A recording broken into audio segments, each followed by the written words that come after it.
Welcome to Kat's Bookend.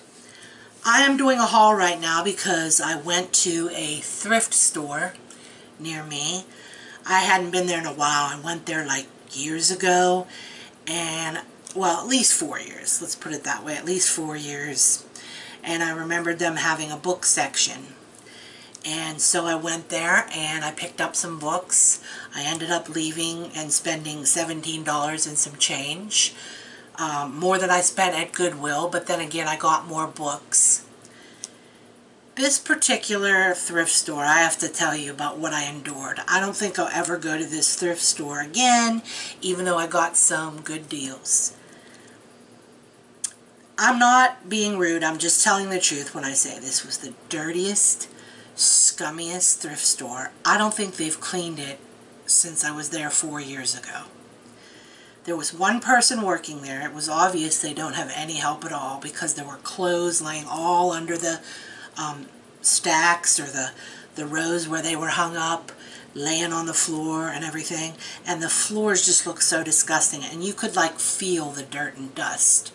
And I felt like I needed a shower after touching the books and going through the books.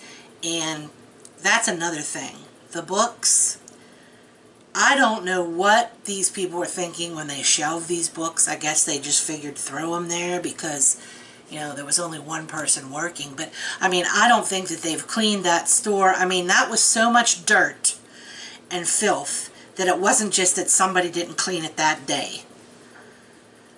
Well, anyway, needless to say, I felt like I needed to take a shower after I left. I'm not being rude. If you would have been there, you would know what I'm saying.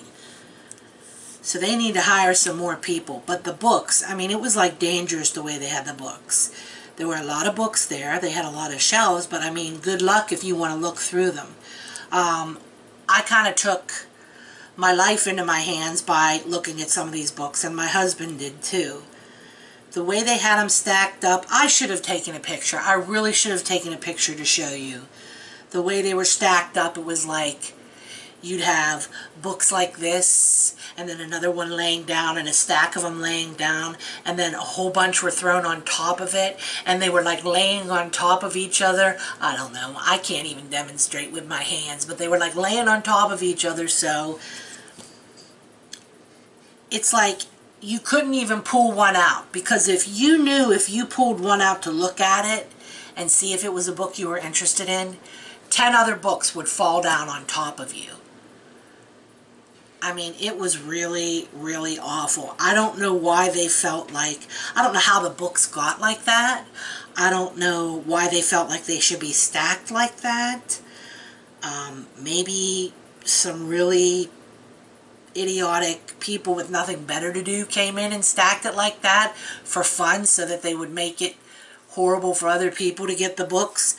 But it just wasn't the kind of bookshelf of people that want to sell their books. This is like bookshelves of, they want to scare people off, and people are too scared to even look at the books.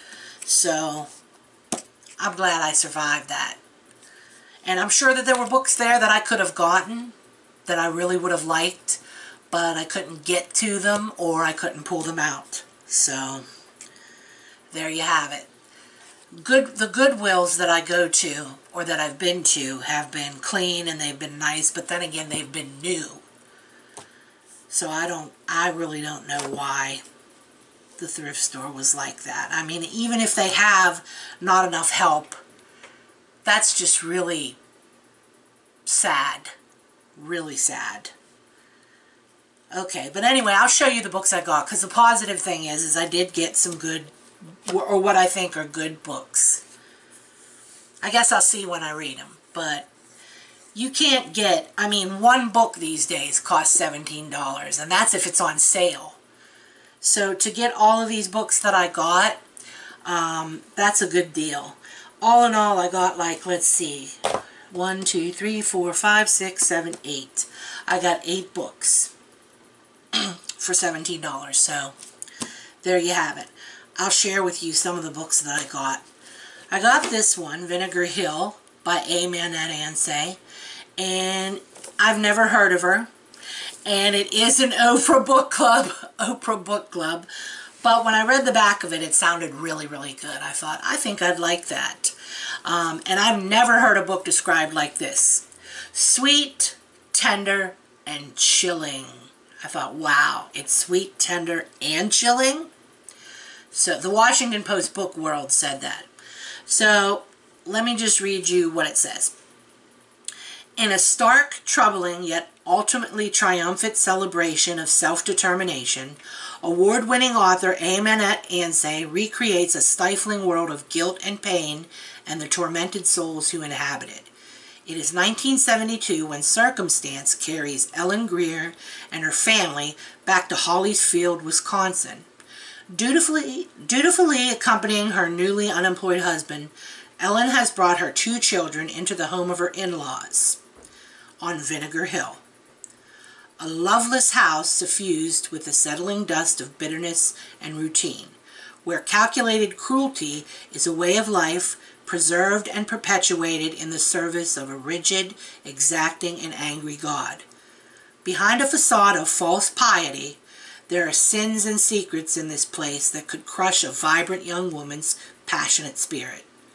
And here, Ellen must find the strength to endure, change, and grow in the all-pervading darkness that threatens to destroy everything she is and everyone she loves.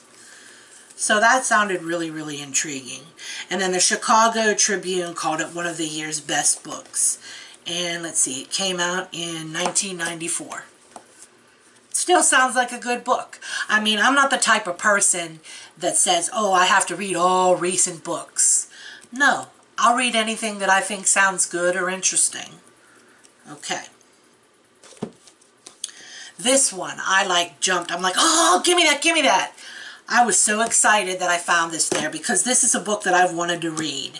I've seen it on Amazon, I've heard about it on BookTube, and I wanted to read this, so I got it, and that's We Were Liars by E. Lockhart.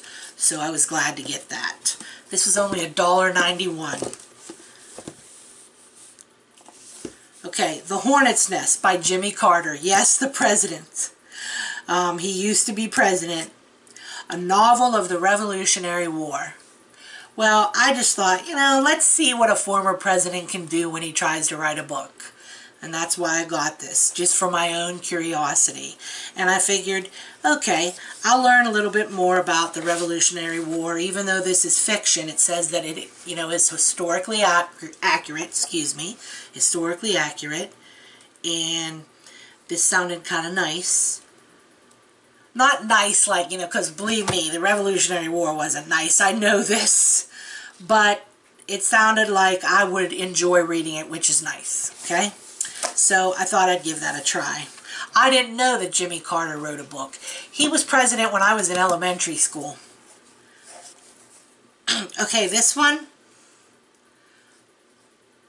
Apples for a Teacher. I just got this because I thought it looked cute.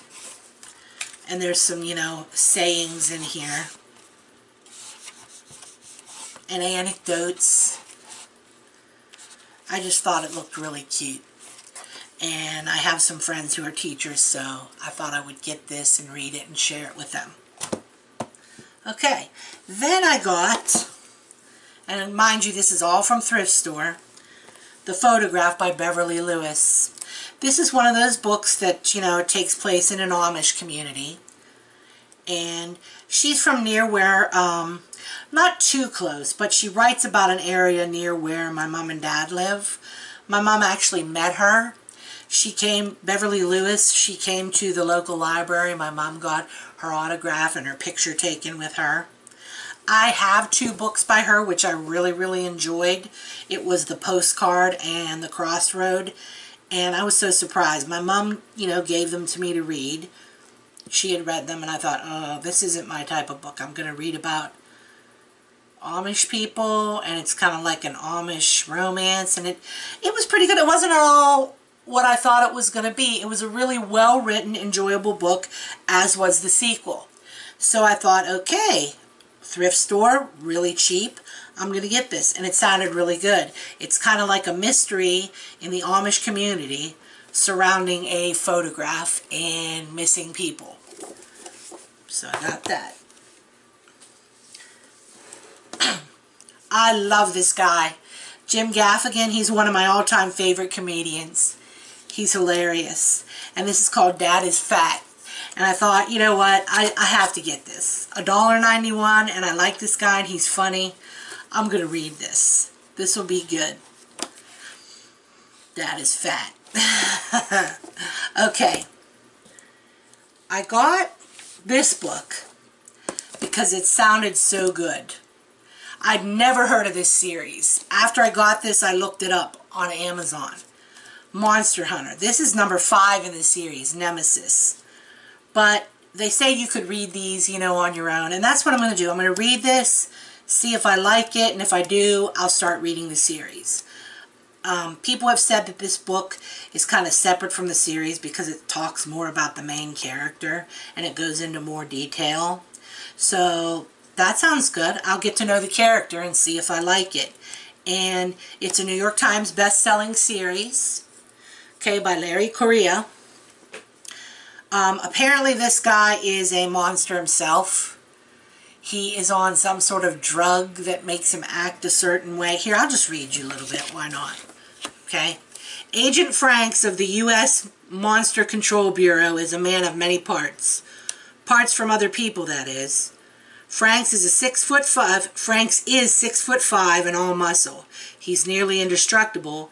Plus, he's animated by a powerful alchemical substance and inhabited by a super intelligent spirit more ancient than humanity itself. And he goes out and he hunts down monsters that are trying to wreak havoc and destroy mankind. And he agreed to work with these people as long as they promised they would never use what he has to create more like him. And in this, apparently, they break the promise. And he has to go and stop them. And look at this monster on the front here. I don't know what this is right here on its ear. Is it wearing an earring?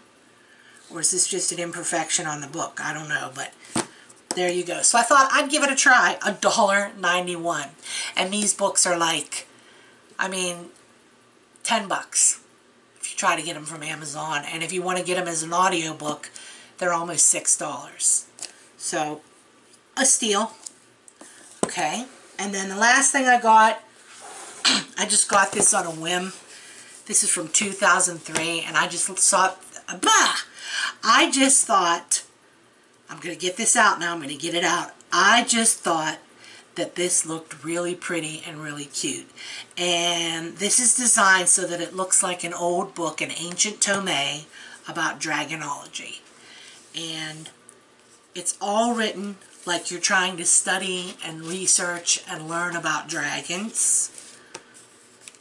And the writer even gives you a little note in the front, in the pocket. You get some dragon dust in here.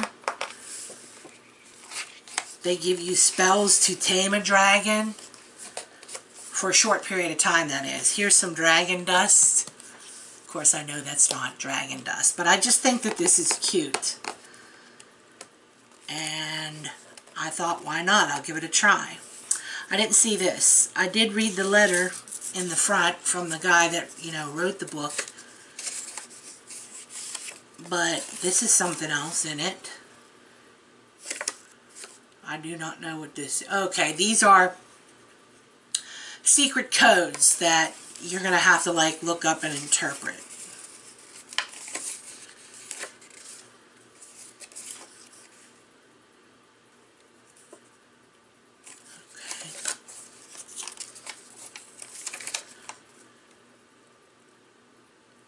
Okay, and I think the previous owner of this book wrote this down. And it says, grind the tail feather. And it's spelled weird with the letter J. You never know what you're going to find in these used books, huh? But apparently it goes with the book somehow. And then they warn you about the dangers. I just think that this would be a fun read. I mean, I'm a Game of Thrones fan big time, so why not get this book? So, And this is, you know, like I said, point of view from dragonologists. So there you have it. Okay, I put them kind of far up. I was just trying to make room. Okay. This is what I got from the thrift store. Another book haul that I wanted to share with you. Like, I really need any more books. And I know I'm going to get more, because I just went to another Goodwill today. And I also ordered from Thrift Books. So, I don't know if I could stop. This is like an addiction. Books, books, books. Okay, and you know what, my husband? He'll be like, you don't need another book.